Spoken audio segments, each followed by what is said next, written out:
이 갤럽 여론조사가 그나마 좀 공신력이 있는 편이에요. 그래서 일주일 만에 한 자릿수로 격차가 좁혀지면서 이게 지금 여론 김문수의 상승세 아니냐, 네. 이재명 꺾인 거 아니냐 이런 얘기들을 지금 만들고 있죠. 네, 저희는 이제 최근에 이제 불안한 여론조사 결과를 우리가 너무 뭐 이걸 그대로 액면 그대로 당연히 믿어서는 안 되지만 이 부분들이 허수가 있다라고 하는 걸 지금서부터 하나 입증해 보이려고 해요. 네. 예, 그래서 뭐 여론조사 공정이나 에브리 리서치나 뭐 이런 쪽은 원래도 사실상 공신력이 떨어지는 기관이기 때문에 사실은 여기서 발표 뭐 오차 범위 내로 좁혔다라고 하는 것에 대해서 그걸 액면 그대로 믿는 분들은 거의 없을 텐데 갤럽이나 리얼미터나 MBS 여론조사도 거의 한 자릿수대로 이게 여론조사 격차 지지율 격차 좁혀졌다고 얘기하니까 이게 어떻게 된 거야? 다들 지금 이거 좀 많이 불안해하실 거거든요. 그렇습니다. 그래서 오늘은 저희가 갤럽하고 그 리얼미터 두 개의 여론조사 결과가 이거는 확실하게 좀 문제가 되는 과표집 결과라고 하는 것들을 저희가 과학적으로 좀 확실하게 좀 증명해 보이려고 하는 겁니다. 네. 그래서 우선 이제 갤럽부터 한번 이제 저희가 분석을 해보도록 하죠. 그렇죠. 이게 이제 지난주 5월 3주차 때 갤럽 여론조사 결과입니다. 이재명 51, 김문수 29로 격차가 어마어마했죠. 어마어마하게 벌어졌어요.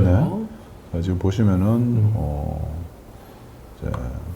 51까지 치솟았고요. 이재명 후보 그리고 김문수 후보는 이제 단일화. 뭐 한덕수하고 이제 그 같이 있는 선상에서 이제 물어본 조사 결과였기 때문에 높지 않았는데 네. 이제 본인이 이제 후보로 결정되면서 29%를 올랐죠. 네.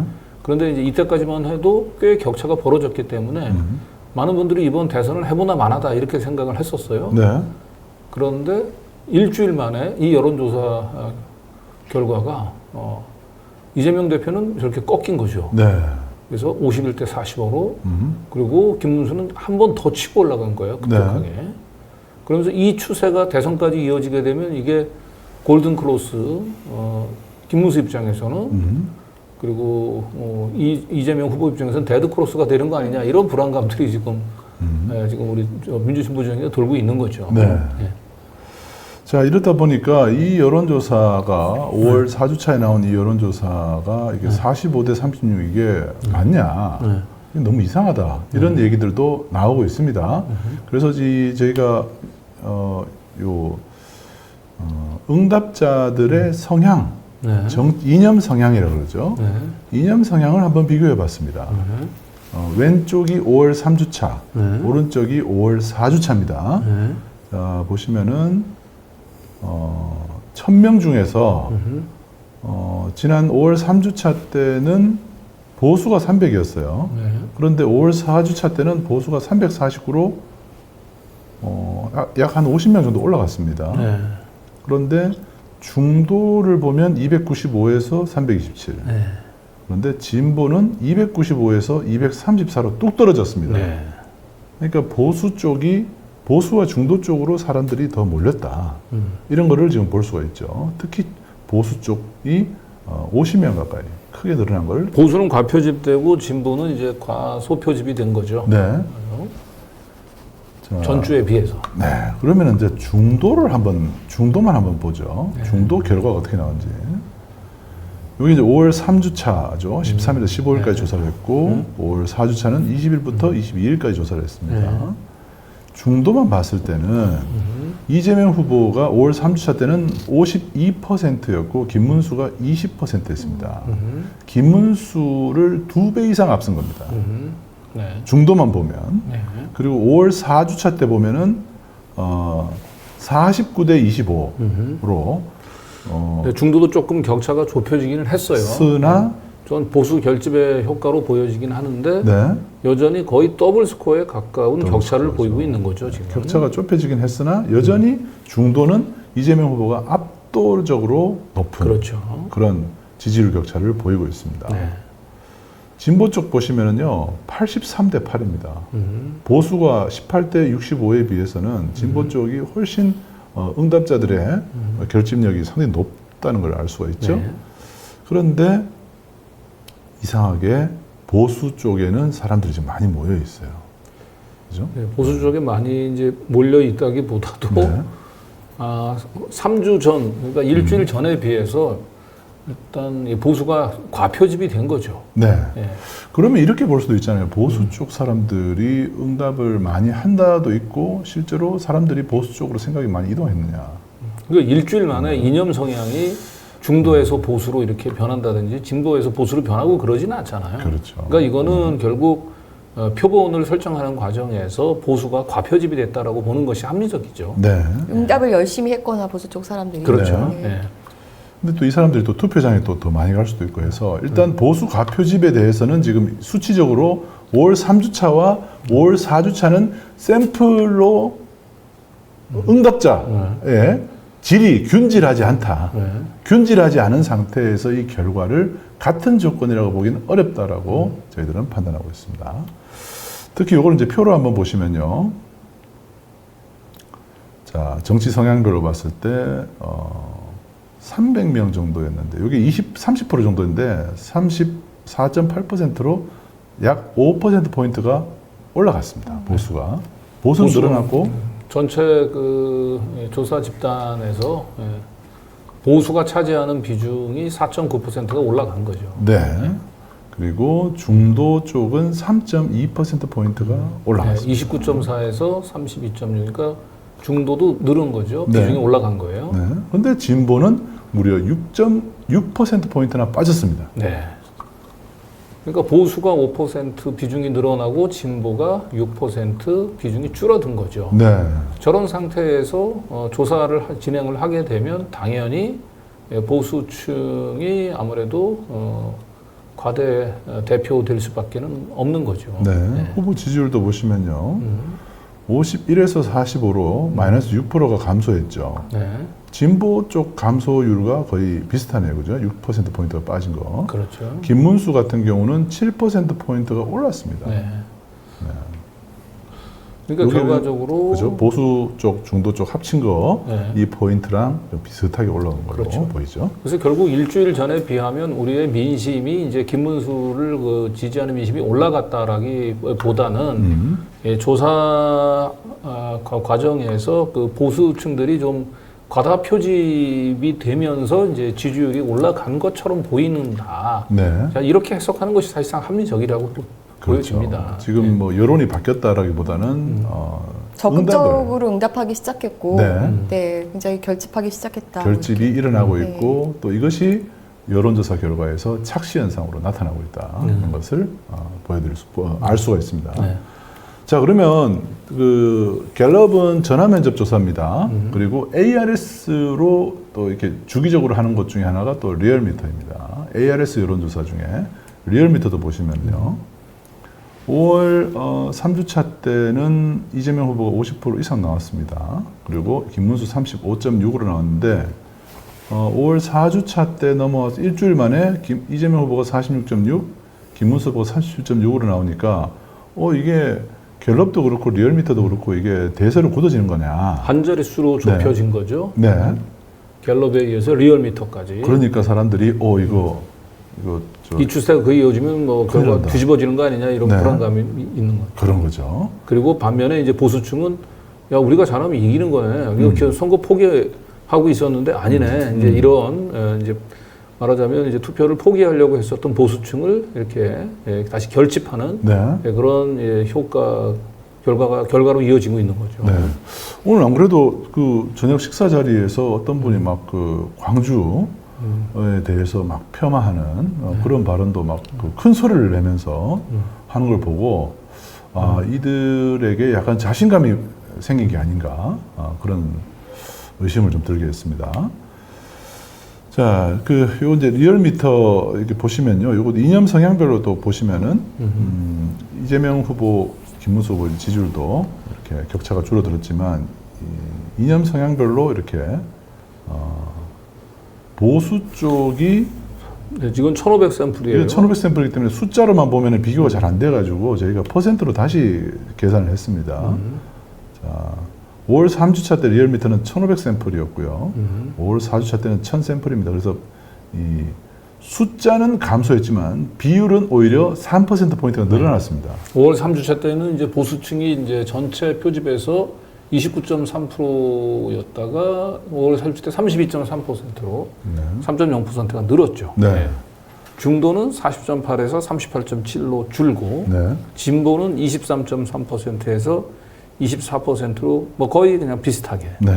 그러니까 진보는 별로 늘지 않았는데 보수가 한 3% 정도 일주일 전에 비해서 이제 과다 표집이 된 거네요. 네. 그리고 이재명 후보는 2% 빠지고 김문수가 3%포인트가 늘었다. 네. 거. 또 하필 또 보수의 증가율과 김문수의 증가율이 공교롭게도 일치하는 그렇죠. 이런 현상이 나타나고 있습니다. 그러니까 결과적으로 저것이 실제로 그 김문수에 대한 지지율이 증가했다기 보다는 이 리얼미터의 이제 응답에 보수층들이 더 많이 응답을 했다. 그래서 보수가 더 많이 표집이 된 결과로 일단은 보여지는 겁니다. 그래서 저 부분들은 좀 민심의 변화로 읽기보다는 보수층이 적극적으로 지금 여론조사에 응하고 있다. 이렇게 좀 해석하는 것이 더 정확할 것 같아요. 네. 자, 그래서 갤럽하고 리얼미터 두 가지를 봤는데 네. 갤럽부터 한번 보죠. 이거를 이제 이념 성향이 서로 균질하지 않잖아요. 네. 그래서 균질하다는 가정하에 보정을 한번 해본 겁니다. 실제로 이게 뭐 여론이 이게 공표할 수는 없는 수준이겠지만 보정을 한번 해봤어요. 3월 4주차 이 결과를 3월 3주차 비율로 한번 보정을 한번 해봤어요. 그러니까 이 얘기가 무슨 얘기냐면은 5월 3주차 때 이제 이념 성향별로 이제 이 표본 수집 숫자가 있잖아요. 네. 그 숫자가 그대로 변동이 되지 않았다고 가정을 하고 보수, 중도, 진보 5월 4주차 때의 지지율이 있잖아요. 네. 예, 그걸 그대로 대입을 시켰을 때, 그러니까 보수, 진보, 그다음에 중도 이 이념 성향 비율이 그대로 유지가 됐다라고 가정을 했을 때, 예, 그랬을 때 실제로 이 민심의 변화가 있는지 없는지 저희가 한번 확인해 본 거예요. 그렇죠. 그러니까 이 조건을 이제 균질하게 한번 맞춰본 거예요. 네. 그랬을 때는 결과가 어떻게 되느냐를 봤더니 이게 9% 차이였는데 44.8대 35.8로 9% 정도 차이가 났는데 보정을 한번 해보니까 15%로 벌어지는 거예요. 네. 15% 포인트로 벌어지더라고요. 네. 그러니까 일주일 전하고 봤을 때 민심의 변화가 거의 없었다. 15% 정도로 유지가 되고 있더라. 네. 그래서 그렇죠. 그러니까 보수층 내에서 김문수 지지하는 비율, 그다음에 중도에서 뭐 김문수, 그다음에 뭐 진보층에서 뭐 김문수, 이재명 지지하는 비율은 조금씩 변화가 있을 수도 있기는 한데, 네. 그 보수, 진보, 그다음에 중도층들의 그 구성이 이게 달라진다면, 예, 굉장히 큰 결과가 또 변동이 있는 것처럼 이제 착시 현상이 또 발생할 수 있는 그렇죠. 거죠. 예. 자, 지금 방금 보신 게 갤럽이에요. 그런데 공교롭게도 리얼미터를 역시 보정을 한번 해봤거든요. 네. 이념 성향을 같은 비율로 유지를 해봤어요. 일주일 전과. 같은 비율로 유지를 했을 때 어떻게 봤냐 봤더니 역시 공교롭게도 약 15%포인트의 차이로 나오더라는 거예요. 네. 네. 그러니까 지금 현재 여론이 보수 가표진만 아니라면 일주일 전과 별로 달라질 게 없다라는 걸 보여줍니다. 근데 그러니까 그런 거는 있겠죠. 예를 들어서 보수층에서 이번 선거 나는 뭐 투표 포기할 거야 이랬던 분들이 분위기를 보고 이길 수도 있겠다 이렇게 생각을 하면 또 투표장에 열심히 가고, 그러니까 그 여론조사에도 열심히 응하는 만큼 투표장에도 열심히 갈 확률 이런 거는 좀 높을 수도 있지 않나. 네. 네. 하지만 이렇게 확실히 보정을 해보니까 또 보이긴 하네요. 네, 약 15% 정도의 차이가 나더라는 것을 네. 또 우리가 하나를 더 비교해봤죠. 네.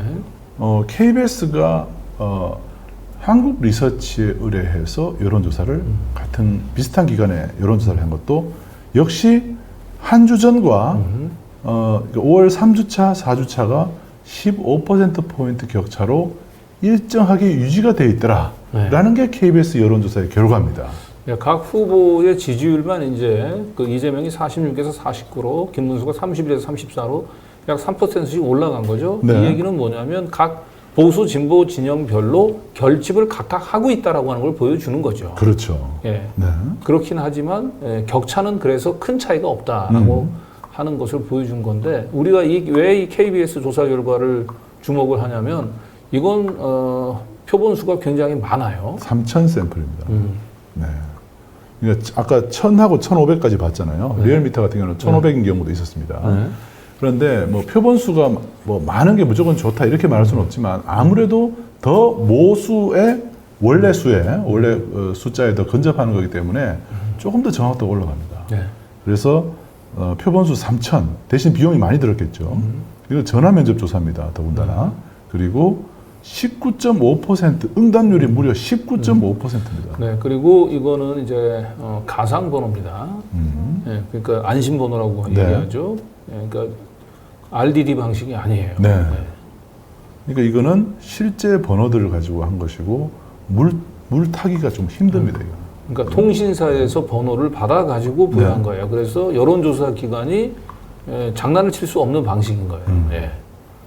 그리고 표본 오차는 95% 신뢰 수준의 플러스 마이너스 1.8%포인트. 예.